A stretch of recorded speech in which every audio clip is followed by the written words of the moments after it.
Good morning, students. Welcome to Ambi Senior Secondary School, Class 8th, Mathematics, Chapter number 14, Factorization. आज हम नया chapter starting करने जा रहे हैं और आज हम उसका करेंगे पार्ट नंबर 1। बच्चे, ये चैप्टर जो है ये काफ़ी हमारा इम्पॉर्टेंट चैप्टर है। फैक्टर्स बनाने, मैथमेटिक्स में फैक्टर्स बनाने जो है, आगे आप 9th में 10th में जब जाओगे तो इन्हीं फैक्टर्स से रिलेटेड हमारा एक पूरा चैप्टर्स बनता है और आगे जाके कुछ एक्सरसाइज ऐसे होते हैं कि जिनका सोल्यूशन निकालने के लिए हमें फैक्टराइजेशन करनी पड़ती है कि उसके बिना हमारा सम सॉल्व ही नहीं होता। अभी हम 8th क्लास से ये फैक्टर बनाने स्टार्ट कर रहे हैं, इसलिए इसको अभी से ध्यान से देखोगे तो आगे जाके आपके लिए कोई मुश्किल नहीं आएगी मैथ में।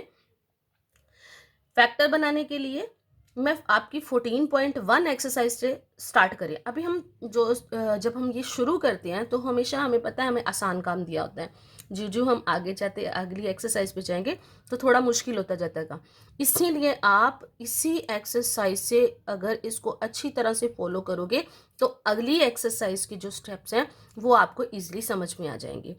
तो ये एक्सरसाइज, ये चैप्टर समझाने के लिए आज हम 14.1 एक्सरसाइज के फर्स्ट सम से स्टार्ट करें। पहले हम सिंपल टर्म्स लिए। यहाँ मैंने देखो, जैसे फर्स्ट सम है मेरे पास, सम नंबर फर्स्ट है, find the common factor of the given terms. यहाँ टर्म्स दी हुई हैं। पिछली चैप्टर के साथ मैंने ये चैप्टर क्यों लिया है, क्योंकि उसमें भी हमने टर्म्स करी हैं। टर्म्स देखो यहाँ दो अलग अलग दी हुई हैं, कोमा है ना बीच में, तो इसका मतलब ये टर्म्स है। टर्म्स के बीच में से अभी हम कॉमन फैक्टर निकालेंगे, फिर उसके बाद हमें इक्वेशंस में से निकालना होता है। अभी टर्म्स के बीच में, टर्म्स कॉमा का साइन है, दो अलग अलग दी हुई है। यहाँ टर्म कौन सी है मेरे पास, 12x। तो पहले मैंने 12x के फैक्टर बना लिए।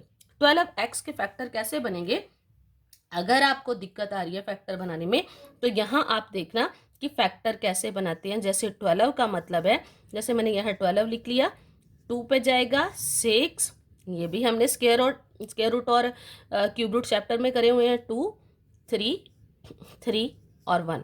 ये चैप्टर, ये आपके फैक्टर बन गए हैं। और वो चैप्टर ध्यान से करोगे तो ये काम जो है वो आसान हो जाएगा। अब 12x को मैंने कैसे लिख लिया, जैसे 2 मल्टीप्लाई का साइन डाल के 2 मल्टीप्लाई का साइन डाल के 3 और साथ में x 1 टाइम्स है, मैंने x लिख लिया। ये इसके फैक्टर बन गए। अब 36 के भी ऐसे ही फैक्टर बनाएंगे जैसे मैंने यहाँ बनाए हैं, वैसे ही आप अपने रफ वर्क में फैक्टर बनाओगे तो उसके क्या फैक्टर बन जाएंगे, 2 इंटू 2 इंटू 3 इंटू 3। आपको यहाँ बोला क्या गया है, कॉमन फैक्टर निकालना। इन दोनों के बीच में देखना है कॉमन मतलब सेम वाले नंबर जो हैं वो कौन से हैं।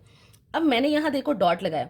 डॉट यहाँ ये लाइन लगाने का मतलब है मैं ऊपर और नीचे दोनों, मेरे पास दी दो टर्म्स है, इन दोनों में से देखूंगी सेम सेम नंबर कौन से हैं। ये 2 और ये 2 सेम है। अगला यहाँ दूसरे नंबर पर भी 2 आ रहा है, यहाँ भी दूसरे नंबर पर 2 आ रहा है, यहाँ तीसरे नंबर पर 3 आ रहा है, यहाँ 3 आ रहा है, पर यहाँ उसके बाद x आ रहा है, यहाँ 3 आ रहा है। मतलब इसका मतलब ये है कि इसके जो इतने नंबर्स हैं आपस में मैच कर रहे हैं। और इन नंबर्स को हमने 2 टाइम्स नहीं लिखना। नीचे जब हम कॉमन फैक्टर लिखेंगे, कॉमन मतलब जो दोनों में सेम है, दोनों में सेम है तो उसको मैंने एक बार लिखना है। जैसे इन ये वाले 2 मेरे पास हैं तो मैंने यहाँ आंसर में एक बार लिख लिया। अगले दो जो हैं उनमें से भी मैंने एक बार लिख लिया। ये अगला जो है 3 है, 3 को मैंने एक बार लिख लिया। अब ये तो मैच नहीं करे क्योंकि ऊपर x है नीचे 3 है, अगर सेम होते तो हम इसको भी ले लेते। अब लिखने के बाद इन तीनों को आपस में मल्टीप्लाई कर दो, 2 2 का 4, 4 3 का 12। इसका मतलब इन टर्म्स में हमारा कॉमन फैक्टर क्या आ रहा है, 12। सेम आगे मैंने 3 टर्म्स की एग्जांपल ले लिया। अब 3 टर्म्स में क्या है, 6ab 24ab square 12a square b। अब जो नंबर होते हैं, नंबर के फैक्टर आपने ऐसे बनाने, जैसे मैंने ये लिए। अब 6 के क्या बनेंगे, 2 इंटू 3, और यहाँ a को भी लिख दो, b को भी लिख दो और c को भी मल्टीप्लाई का साइन डाल के अकेला अकेला करके आपने लिख देना। अपने पावर के अकॉर्डिंग इसको अलग अलग करना है। अब जैसे यहाँ 24ab स्क्वायर आ गया, 2 इंटू 2 इंटू 2 इंटू 3 मल्टीप्लाई करके चाहे देख लो, 2 2 का 4, 4 2 का 8, 8 3 का 24। a 1 टाइम्स है, मैंने 1 टाइम्स लिखा। यहाँ b की पावर 2 है तो इसको मैंने खोल के b को 2 टाइम्स लिख लिया। आगे मेरे पास जैसे आ गया 12, 12 के फैक्टर 2 इंटू 2 इंटू 3, और यहाँ a 2 टाइम्स है, a इंटू a 2 बार मैंने देखो लिखा है, और b कितने टाइम है, 1 टाइम लिख लिया। अब अब अगर मेरे को 3 टर्म्स दी है तो मैं 3 टर्म्स में से देखूंगी कि मेरे पास कॉमन क्या आ रहा है। अब यहाँ देखो स्टार्टिंग पे फर्स्ट नंबर पे सारा 2 आ रहा है, ये मैंने तीनों में से एक ये ले लिया। उसके बाद देखो बच्चे आगे 3 है पर नीचे 2 है, इसका मतलब नहीं। हम देखेंगे कि अगला जो टर्म है, जैसे दूसरे नंबर वाली जो टर्म है उसमें सेम नंबर कोई आ रहा है, ये देखो 3 और नीचे भी 3 है, मैंने 3 के नीचे लगा लिया। उसके बाद तीनों में ए भी आ रहा है, बी भी आ रहा है, बाकी छोड़ देने। अब जिन जिन के नीचे मैंने लाइन लगाई है वो नंबर लिख लो। देखो यहाँ फर्स्ट से हम स्टार्ट करेंगे, जो सबसे छोटा नंबर होता है वहां से चाहे देख लो। यहाँ देखो 2 3 ए और बी, यहाँ 2 3 ए और बी, 2 3 ए और बी, ये मैच करिए आपस में। यहाँ मैंने कॉमन फैक्टर में क्या लिख लिया, 2 3 ए और बी। लास्ट में क्या करना है, इनको मल्टीप्लाई कर देना है, नंबर्स को मल्टीप्लाई करना है। 2 3 का 6, साथ में ए बी, ये क्या आ जाएगा, इसका आंसर आ जाएगा। ऐसे ही मैंने एक और सम ले लिया, जैसे 16x³ माइनस 4x² और 32x, इसके भी फैक्टर 2 2 का 4, 4 2 का 8, 8 2 का 16 और x कितनी पावर है उसकी 3, तो मैंने 3 टाइम्स लिख दिया। आगे -4 है, -4 का क्योंकि इसी नंबर के साथ माइनस है, इसको मैंने -1 करके अलग कर दिया, क्योंकि अगर आप 4 और -1 को मल्टीप्लाई करोगे तो -4 ही आएगा। मैंने -1 को अलग से कर लिया और 4 के फैक्टर बना दिए 2 × 2 और x 2 टाइम्स था, 2 टाइम्स लिख लिया। अब सेम 32 के फैक्टर 2 × 2 × 2 × 2 × 2 और साथ में x 1 टाइम। अब यहाँ देखते हैं क्या आ रहा है मेरे पास। देखो ऊपर क्या है, ऊपर मेरे पास 4 2 है और नीचे 2 है और उसके बाद मेरे पास 5 है।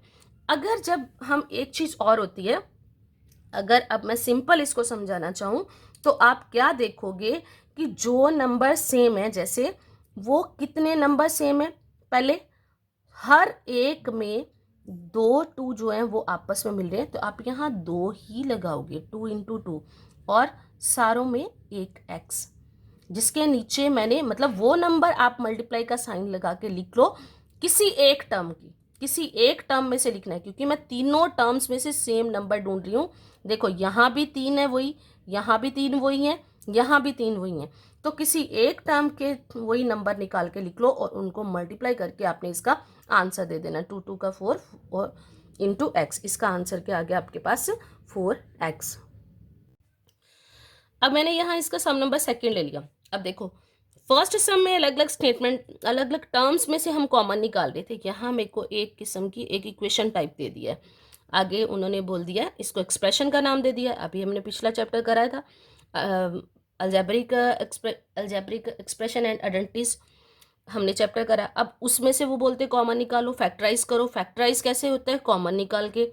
कॉमन का मतलब ये होता है 3 नंबर्स में या 2 नंबर में कॉमन का मतलब ये होता है जो सारों में एक जैसा हो, उसको बाहर निकाल के सिंगल टाइम बाहर रख लो। जैसे अब मेरे पास स्टेटमेंट क्या दी हुई है, 7x - 14।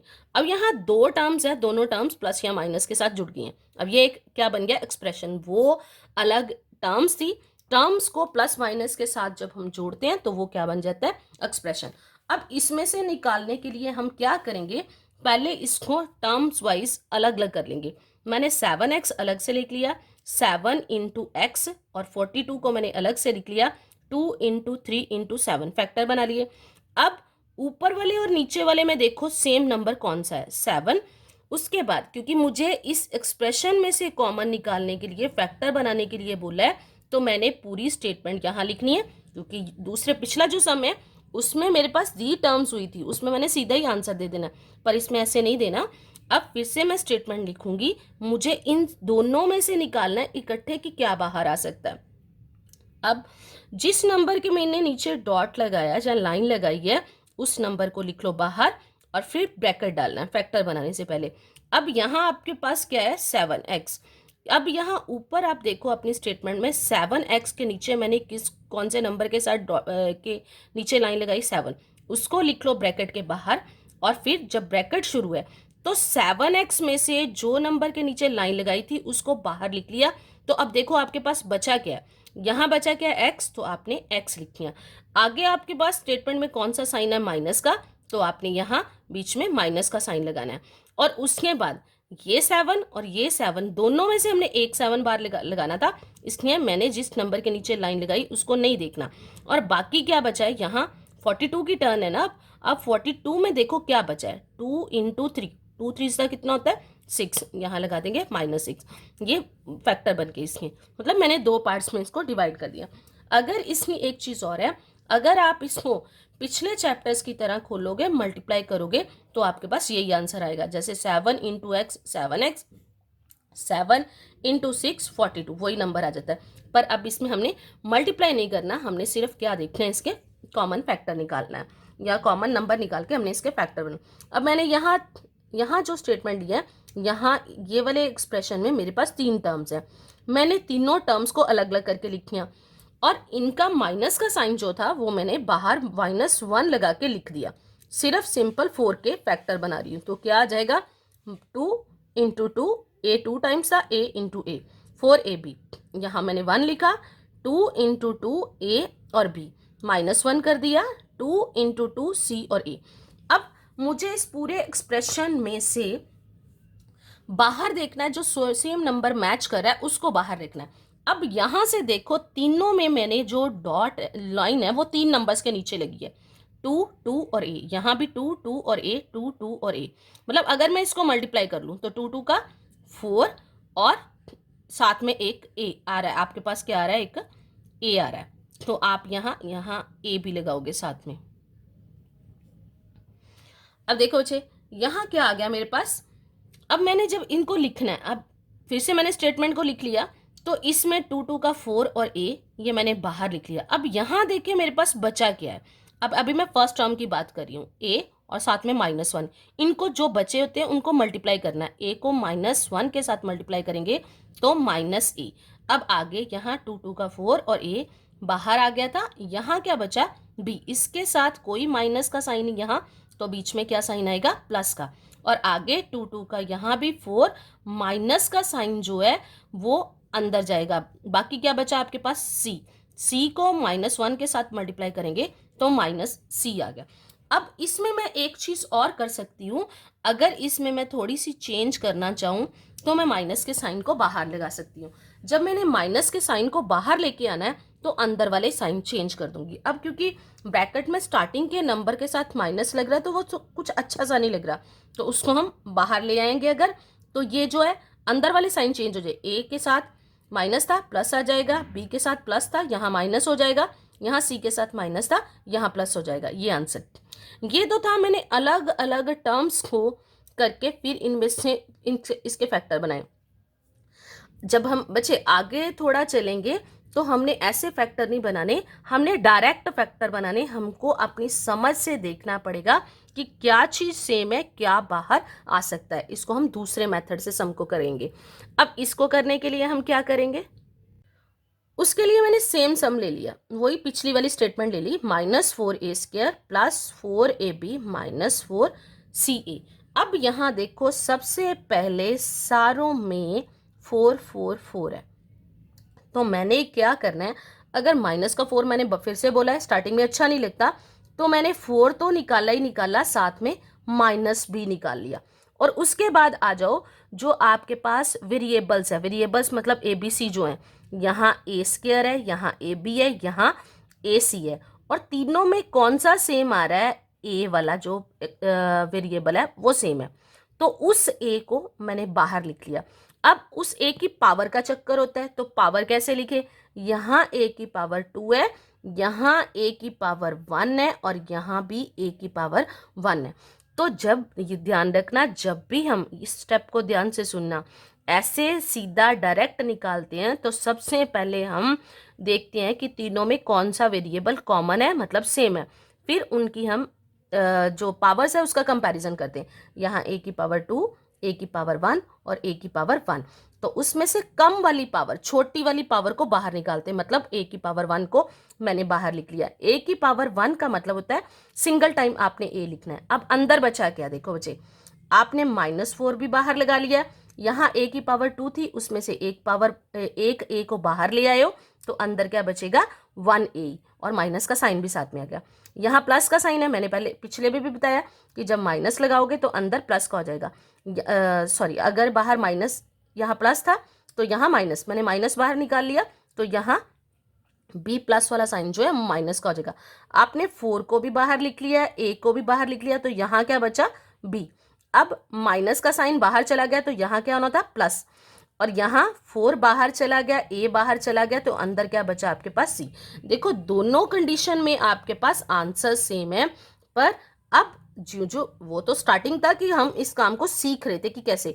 अगर आपको प्रॉब्लम आए तो आप ये पूरी एक्सरसाइज जो है वो इस मेथड से कर लेना। अगली एक्सरसाइज में हम डायरेक्ट ही लगाएंगे, क्योंकि अगली एक्सरसाइज में हम सम्स को ऐसे नहीं करते, इससे हमारे सम जो है वो बहुत लेंथी हो जाते हैं, और जो एक्सप्रेशंस है वो भी थोड़े से हमारे पास लेंथी आएंगे, तो इसलिए ऐसे नहीं हमने उनको करना होता, आपने इसको ऐसे सीखना है। अब जैसे मैंने दूसरा पार्ट है वो मैंने इसका तीसरा पार्ट जो मैंने सॉल्व किया मैंने ऐसे ले लिया, यहाँ जैसे A X square plus B X Y square plus C X Y Z.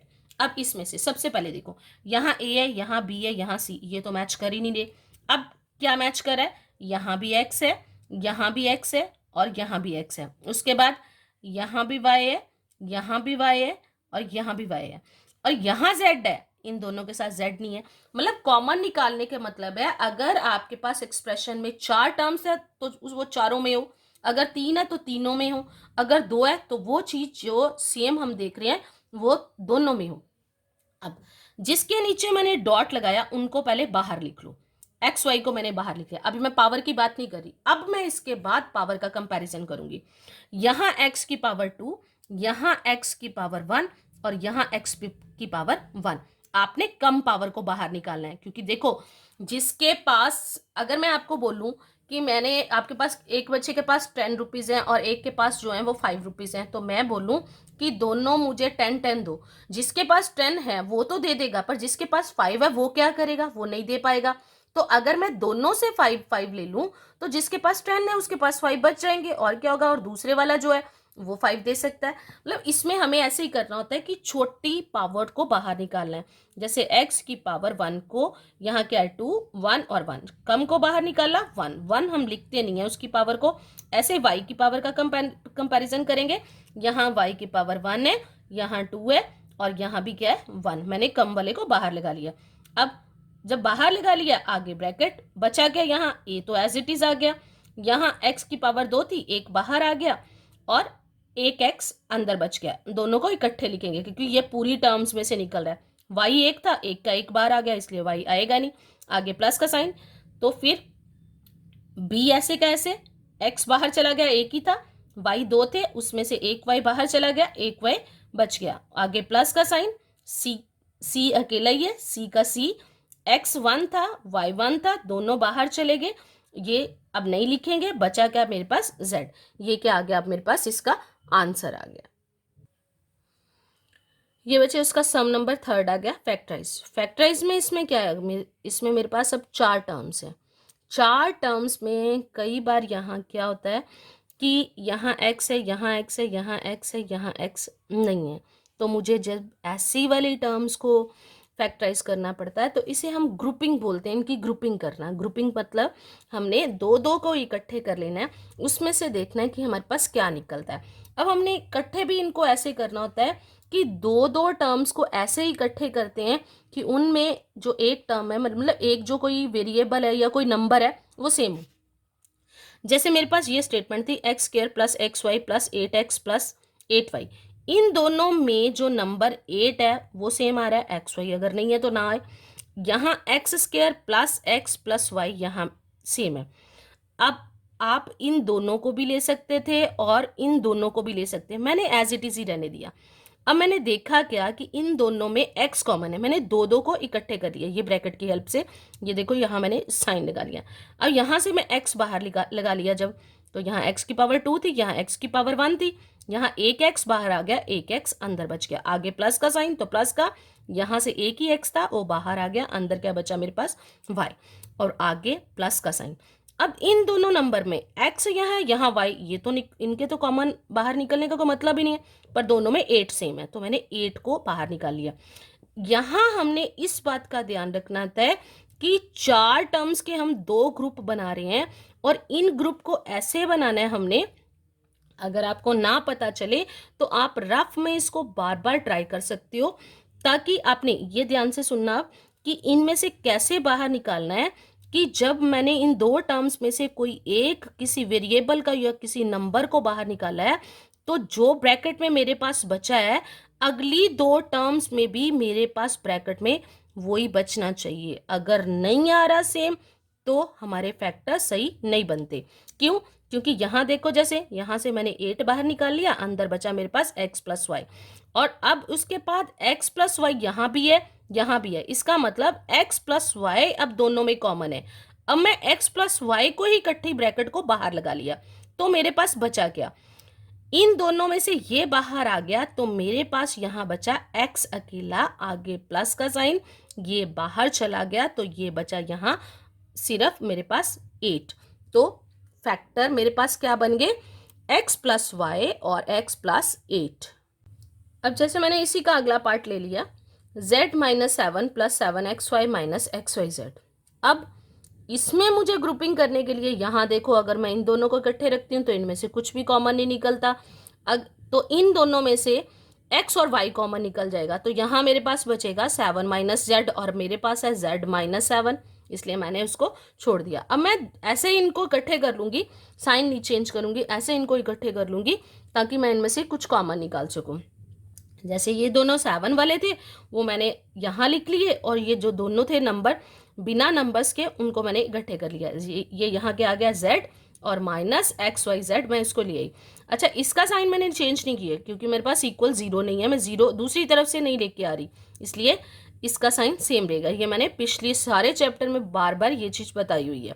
अब इन दोनों में से देखो, यहाँ z है और यहाँ भी z है, इसका मतलब यहाँ से क्या आ गया, मेरे पास z कॉमन आ गया, तो ब्रैकेट यहाँ z बाहर आ गया, तो यहाँ कुछ नहीं बचा। कुछ नहीं बचा क्या मतलब, हमने यहाँ 0 नहीं लगाना होता, यहाँ क्या लगाएंगे 1, क्योंकि z into 1 equal to z होता है, तो z इंटू 0 जो होता है वो 0 होता है। तो हमने यहाँ अगर किसी नंबर को बाहर लगाते हैं तो अंदर मतलब वही था या वही वेरिएबल था, तो उसकी जगह कभी भी 0 नहीं लगाना, आपने क्या लगाना है 1। तो आगे इसमें से ये 2 टर्म्स को मैं इकट्ठा कर रही हूँ ना, तो यहाँ से भी जब मेरा z बाहर आ गया, मतलब माइनस था, तो यहाँ क्या बचेगा XY, और आगे उसके बाद इन दोनों में मेरे पास क्या कॉमन है 7। यहाँ मैं -7 बाहर निकाल रही हूँ, ताकि -7 बाहर निकाल दिया तो जैसे मैंने बोला ना कुछ नहीं बचेगा, तो वहाँ क्या बचेगा 1, पर यहाँ 7 माइनस का था, मैंने -7 निकाला तो यहाँ 1 बचा, और आगे माइनस निकाला है, ये ध्यान रखना। तो प्लस के साइन ने किस में चेंज हो जाना है, माइनस ने। 7 बाहर आ गया तो क्या बचेगा XY। अगर आपको ऐसे प्रॉब्लम आपने देखा हो कि हाँ क्या लगाना है, तो आप इसको ऐसे लिख दो 7y, इसमें से जिसको बाहर लगा रहे हो उसको नीचे लगा दो -7, 7 से 7 कट गया, तो बचा क्या आपके पास XY, और नीचे जो है माइनस का साइन वो ऊपर चला जाएगा, तो इसके आपको पता चल जाएगा कि साथ में कौन सा साइन आएगा। अगर ऐसी प्रॉब्लम आ रही हो तो ये चीज़ देख लेते हैं। अब बच्चे इन दोनों में ये देखो ब्रैकेट वाली टर्म्स जो है फिर से सेम है, उसको बाहर लिख लिया मैंने, x माइनस वाई लिख लिया। अब बचा क्या मेरे पास, ये बाहर था, इसके साथ अकेला z है, तो z बीच में माइनस का साइन, तो साथ में क्या आ गया 7, ये क्या आ गया इसका आंसर। बच्चे ये एक्सरसाइज काफ़ी आसान थी, आगे जाके जो हमारा काम है ना वो थोड़ा मुश्किल होता जाएगा, और इसलिए इनकी अभी से प्रैक्टिस करोगे तो आपके लिए ईजी हो जाएगा। ये मैंने आपको होमवर्क दिया है इस एक्सरसाइज से रिलेटेड, मैंने सारे उसके पार्ट ना देके सिर्फ कुछ पार्ट्स आपको प्रैक्टिस के लिए दिए हैं। ये होमवर्क है आपका, और साथ में मैंने इनके आपको आंसर्स भी दिए हैं। ये सारे सम्स जो हैं फर्स्ट सेकंड थर्ड तीन पार्ट मैंने वहाँ करवाए हैं, 3 के जैसा मैंने होमवर्क दे दिया है। इनको आपने अपनी फेयर कॉपीज़ पे करके अपनी कॉपीज़ जो है वो मेंटेन करनी है।